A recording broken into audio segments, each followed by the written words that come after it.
Hi guys. So I was working on some eggs and I thought I'd do a little video. Egg shells. So we have chickens and we get farm fresh eggs. I don't know if you can do this or if you want to do this with store-bought eggs. But if you have chickens, believe it or not, they love to eat the shells.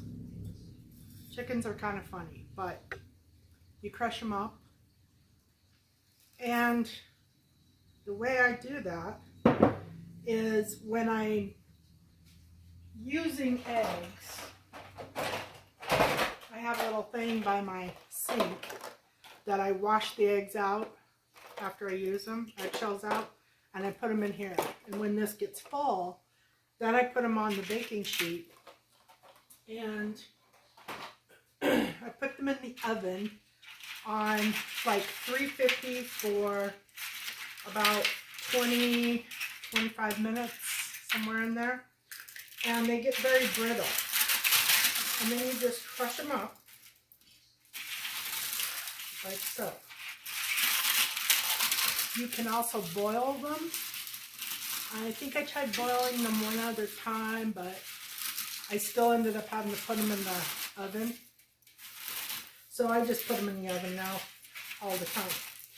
Anyway, so you crush them up. It doesn't really matter if you crush them up, you know, super tiny. They will crush them up themselves if they need it to be smaller.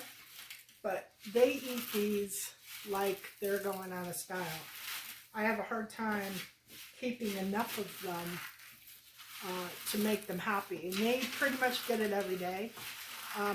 It's obviously a great source of calcium.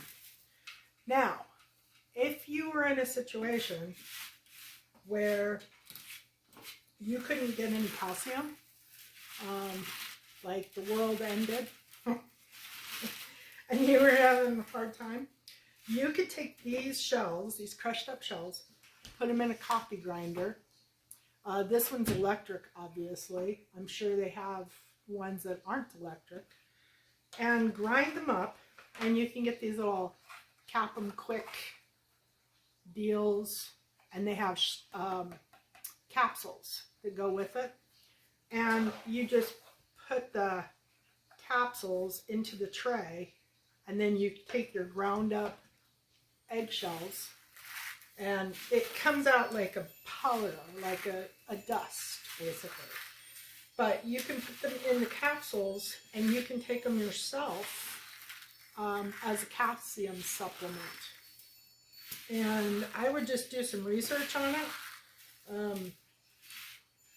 to find out, you know, all the particulars. Obviously, if you're allergic to potassium, that's not a great, calcium, that's not a great idea, or you're allergic to eggs. But in a bad situation, you could actually take these as well. And I just keep them in a jar on the counter, actually under the counter. And that way I have easy access to it, so I can feed it to the chickens every day. And I give them about, I would say about a handful a day. And they clean them up. They go right now. And eggs. I'm going to do a video on water glassing eggs, how I do it. Hopefully it'll help somebody. If you have farm fresh eggs, you can do water glassing on your eggs. If you have store-bought eggs, you can't do water glassing. And I would check and see, you know, if there's any bad things about using store-bought eggs for calcium. Of course, you wouldn't have any chickens to feed, so you wouldn't be grinding up eggshells in the first place. But if you were going to take it yourself, I don't know about store-bought eggs. This is just about farm fresh eggs. Anyway, hope that helps.